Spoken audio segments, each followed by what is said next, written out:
Sir, is the princess truly as difficult as Tina said? So Tina has already frightened you? She only told me what she heard. Well, the princess is not the easiest person to work for. She has a sharp tongue, she's used to getting whatever she wants. And yes, many girls who worked closely with her did not last. But you must not go there with fear. Remember why you are doing this. You are not going to the palace to make friends with the princess. You are going there to work, to earn money, to help your family. Yes, sir. So focus on your work. Do what you are told, stay respectful, and do not let the princess attitude weigh you down. I'll try. You will do more than try. You are a good girl. Just keep your head down and do your work. And when they finally got close to the palace gates, the palace looked nothing like the simple life she had always known. The guards at the gate immediately recognized him. Chief, you are welcome. I came to see Her Majesty. The guards nodded without hesitation and stepped aside for him. Mara quietly followed him inside, trying not to stare too much at everything around her. But it was impossible. The palace compound was huge. Mara had never felt so small in her life. Don't let the size of the palace scare you. I'm trying not to.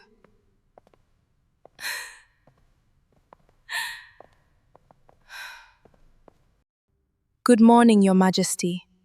What is your name? Mara, Your Majesty. You look so much like my daughter. Your Majesty, this is the girl I told you about. She is hardworking, respectful, and from a good home. How old are you? I'm 15, Your Majesty. Can you read or write? Yes, Your Majesty. Have you worked for anyone before? No, Your Majesty. I only help my parents at home and on the farm. And can you be patient? Yes, Your Majesty. Can you be respectful even when someone is difficult? Yes, Your Majesty. I like you already. Thank you, Your Majesty. You will be Princess Zara's personal maid. You will attend to her needs, help her get dressed, run errands for her, and stay close whenever she needs something. You will work from Monday to Friday and return home for the weekend if there are no special palace duties. Yes, Your Majesty. Then the queen mentioned the salary. The amount was more money than she had ever imagined earning in 1 week. For a moment, she thought she had heard wrongly. The queen noticed her expression and smiled. Is there a problem? No, Your Majesty. I'm just grateful. Good. Go and call the princess. Yes, Your Majesty. Mara's heart immediately began to beat faster. This was it. She was about to meet the princess everyone had warned her about. A few moments later, footsteps echoed from outside. Princess Zara walked in with Ivy beside her, both of them in the middle of a conversation. The moment Mara saw Zara properly, her breath caught. It was like looking at another version of herself, not exactly the same, but close enough to make her heart skip. They had the same eyes, the same shape of face, even the same complexion. Only Zara was dressed in fine fabric and jewels, while Mara stood there in the plain clothes she had traveled in. Ivy noticed it too. Princess, she looks just like you. The queen said nothing, but her eyes moved between both girls. Why would a low-life palace maid look like me? Watch your tongue, Ivy. I'm sorry, Princess. I didn't mean it that way.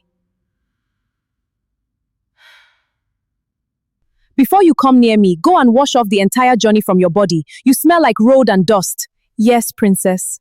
Good. Your walk begins now, and I don't want my personal maid walking around smelling like she rolled here from the roadside. Zara. What? I'm only being honest. Take her away. Let her bathe and put on her uniform. Yes, Princess. Thank you, Your Majesty. As they walked down the corridor, Mara finally released the breath she had been holding. The maid beside her glanced at her and smiled sympathetically. Don't mind the princess too much. I'll try. This will be your room. That is your uniform. There's water in the bathroom. Hurry and bathe. The princess doesn't like to wait. Thank you.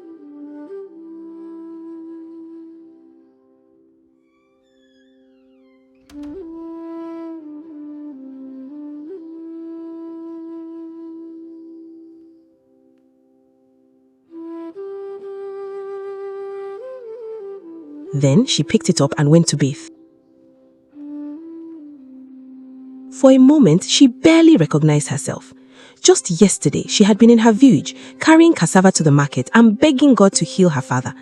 Now she was standing inside a palace, dressed as the personal maid of a princess. Mara stared at herself for a long time. Then she took a deep breath. This was no longer just about her. It was about survival. As Mara stood before the mirror in her palace uniform, she knew one thing for certain. Her new life had begun. The princess is in the garden with Ivy. She's waiting for you. Okay.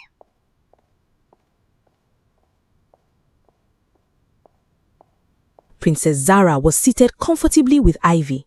The moment Mara stepped in, she lowered her head and greeted. Your Highness, at least now you no longer look like dust came to life. Yes, Princess. What is your name? My name is Mara, Your Highness. What village are you from? I am from Ado village, Your Highness. Your date of birth? The 3rd of July, Your Highness. Princess, that's your birthday too. Who cares? Now enough of this interview. Listen carefully, because I do not repeat myself. Yes, Princess. Good. First, my bath must be ready before I wake up every morning. Yes, Princess. My chamber must always be spotless. You must make sure my outfits are arranged properly.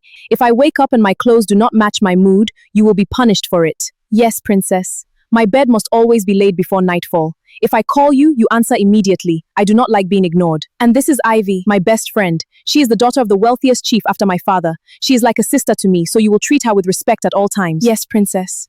And one more thing, you do not speak unless I ask you a question. You do not interrupt me, you do not embarrass me, you do not touch anything in my room unless I tell you to. Do you know how to make tea? Yes, Princess. Good. Go and get tea for me and Ivy. Yes, Princess. She turned and hurried out of there. The palace was still unfamiliar to her, so she walked carefully, making sure not to miss her way. As she turned down a corridor leading toward the back of the palace, one of the palace guards looked up and froze. He had been standing at his post absent-mindedly, but the moment his eyes landed on Mara, every trace of boredom disappeared from his face. He stared at her as if he had just seen a ghost. Mara noticed his stare and lowered her eyes quickly, thinking perhaps she had done something wrong. She greeted respectfully. Good evening. He just kept staring at her. Mara continued walking, unaware of the storm she had just left behind. No. This can't be happening. Not after all these years. Not after everything that was buried. How did she end up in the palace? And not just in the palace, but as Princess Zara's personal maid? The first child. And yet there she is, walking through the palace in a maid's uniform, serving the very girl who was born beside her. Mara eventually found the kitchen and prepared the tea, careful not to spill a drop as she carried the tray back to the garden. She served Zara and Ivy quietly and stood beside them until they dismissed her.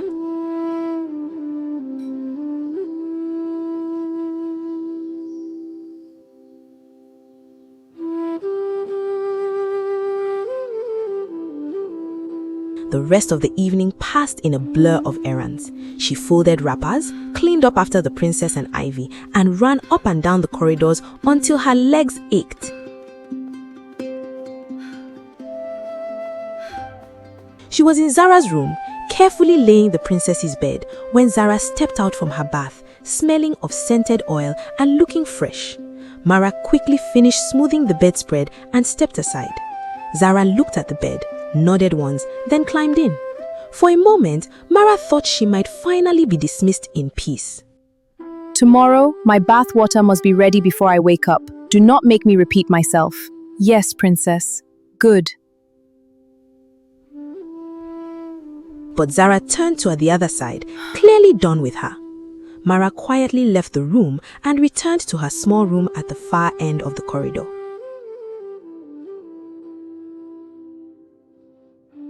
The moment she stepped inside and shut the door, she let out a long breath.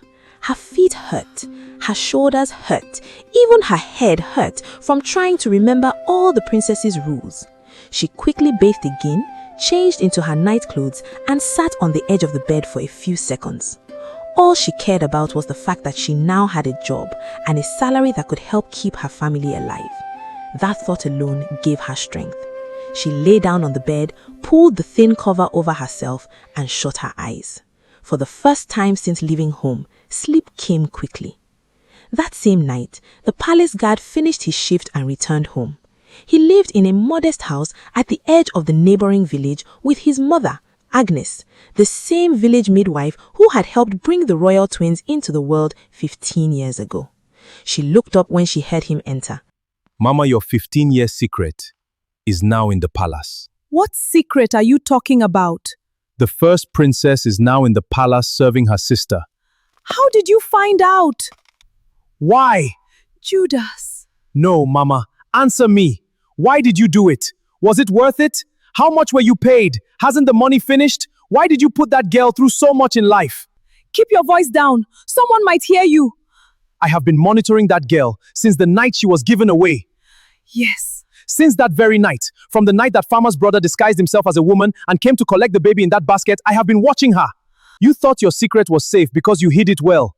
You thought it was only between you and Yeti. But I heard everything.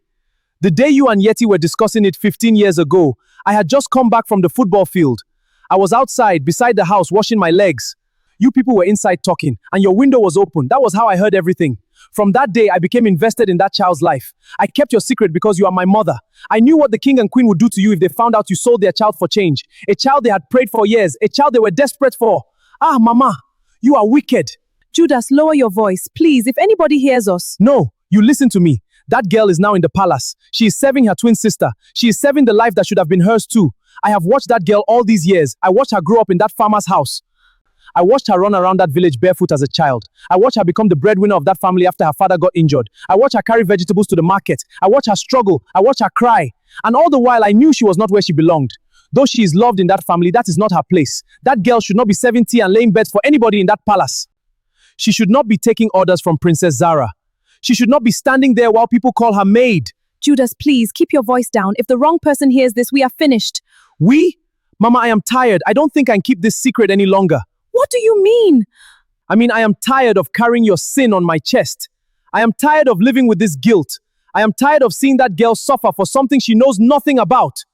And now I have to stand in that palace and watch her own sister mistreat her? No, I cannot do it.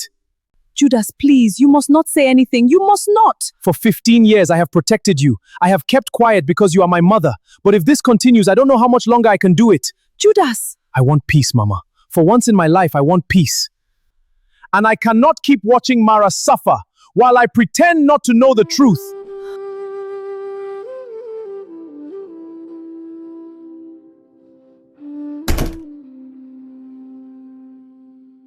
By the second day, Mara had already memorized Princess Zara's routine. If Mara stood too close, Zara frowned. Step back! Do you want to enter me? I'm so sorry, Princess. You smell so good, that's why. If she stood too far, come closer. Are you deaf? I'm sorry, Princess. Ivy was no better. Whenever she came around, she acted as though she too had a personal maid. Mara, bring me water. Yes, Ivy.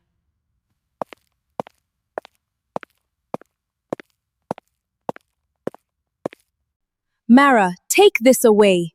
Yes. Mara, go and tell the kitchen I want fresh fruit. Right away. Then Saturday finally came. Mara had been counting down to it from the moment Monday started.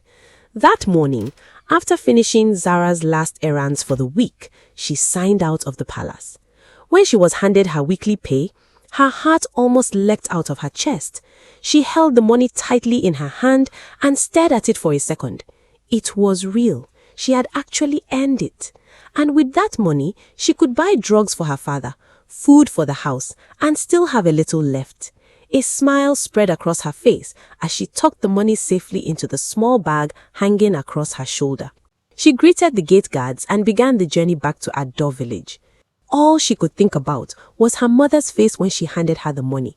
She could already imagine the relief in her eyes. She could already imagine her father asking quietly how the palace work was going. She was so lost in those thoughts that she almost did not notice Prince Romeo walking toward her. Mara immediately stepped aside from the road and lowered her eyes respectfully. As they drew closer, the prince looked at her, and for a strange second, something in him stilled. He did not know why. Whatever it was, he felt it immediately. Good afternoon, Your Highness. Mara bowed her head slightly. Her voice was soft and respectful. Then she continued walking. But Prince Romeo did not move at once. He turned slightly and watched her go. The simple village dress, the small bag hanging by her side, the quick, careful steps of someone eager to get home. He kept staring until she was a little farther away. Your Highness? But even as he continued his journey toward Princess Zara's village, his mind remained on the village girl he had just seen. Who was she? Why had he never seen her before? And why did he suddenly feel as though he had made a mistake by letting her walk away without asking her name? As Mara disappeared down the dusty road with her weekly pay tucked safely in her bag, Prince Romeo walked in silence, still thinking about the village girl he could not explain. Mara finally reached home. My daughter, you're home. I missed you so much, Mama.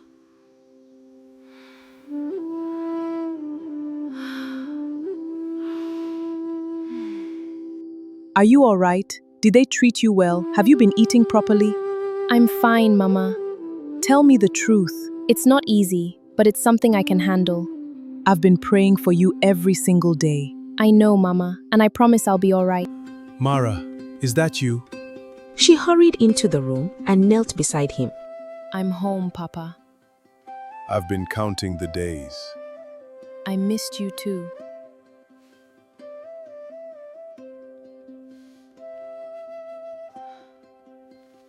So much. My first week's salary.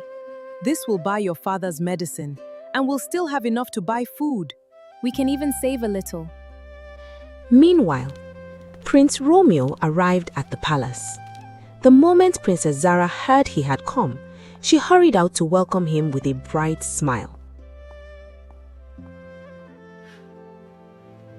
Prince Romeo, it's been days. I've been occupied. I can see that. Come, I've been waiting for you. I missed you too, Zara. Let's go inside.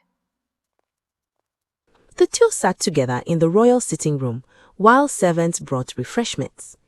They talked and laughed as they usually did. After a while, Romeo suddenly became unusually quiet. Zara noticed immediately. What is it? I met someone on my way here. Oh, who? A village girl. A village girl has you smiling like this? I don't even know her name. You don't know her name? No, I didn't ask where she was from either. I've been thinking about it ever since. I think I made a huge mistake by letting her walk away. What was so special about her? I don't know how to explain it. She wasn't dressed like royalty. She wasn't wearing expensive jewelry. But there was something about her, the way she carried herself, the way she spoke. I've never met anyone like her. So this mysterious village girl has occupied your thoughts? More than I'd like to admit. I just wish I knew who she was. Although Zara nodded as if the conversation didn't bother her, she felt a sharp sting in her heart. For years, she had secretly hoped that one day Prince Romeo would see her differently. Instead, he was talking about another girl, a girl whose name he didn't even know. The weekend passed quickly. Early Monday morning, Mara said goodbye to her parents once again and returned to the palace. She resumed her duties immediately. A few days later, while Mara was arranging flowers in Zara's chamber, a palace maid entered and bowed. Princess, what is it? Prince Romeo is here to see you. Send him in. A few minutes later, Romeo entered. It's good to see you again, Princess Zara. You're always welcome here, Romeo. How have you been? Very well. And you? I've been keeping busy. Tell me everything. After a while, Zara turned to one of the maids. Tell Mara to bring tea for us. At once, Princess. A few minutes later, she returned carrying a tray with 2 cups of tea. She walked over quietly. She served Zara first, then she turned to Romeo. The moment Romeo looked up, he froze. It was her, the same village girl, the one he had been thinking about ever since he saw her on the road. Mara recognized him too. She lowered her head respectfully. Good afternoon, Your Highness. You? Romeo could barely respond. His eyes remained fixed on her. Mara simply offered a polite smile, placed the cup before him, and stepped back. Will there be anything else, Princess? No, you may leave. Yes, Princess. Mara bowed once more and quietly left the room. Romeo's eyes followed her until she disappeared through the doorway. Only then did Zara clear her throat. You've been staring at my maid. That's her. Who? The girl I told you about. The one I met on my way here a few days ago. My maid? Your maid. I had no idea she worked here. I still don't know why. I hardly know anything about her. But I haven't stopped thinking about her since that day. I can't explain it. It's a feeling I've never had before. Zara forced herself to smile until Romeo changed the subject and continued their conversation. But deep inside, jealousy had already taken root. Not long after Prince Romeo left the palace, Zara immediately summoned a guard. Go and bring Ivy. At once, Princess. A short while later, Ivy hurried into the chamber. You sent for me. What happened? Romeo. What about him? He finally told me who that village girl was. And? It's Mara, my personal maid. What? He said he hasn't stopped thinking about her. He couldn't even take his eyes off her today. I have waited years for Prince Romeo. I always believed one day he would finally see me. And now an ordinary palace maid is standing in my way. I won't allow it. I'll make sure she never gets the chance to come between me and Prince Romeo. I will make her life miserable if she dares try to take the prince away from me. She will regret ever stepping foot into this palace. For Zara, Mara had just become her greatest rival.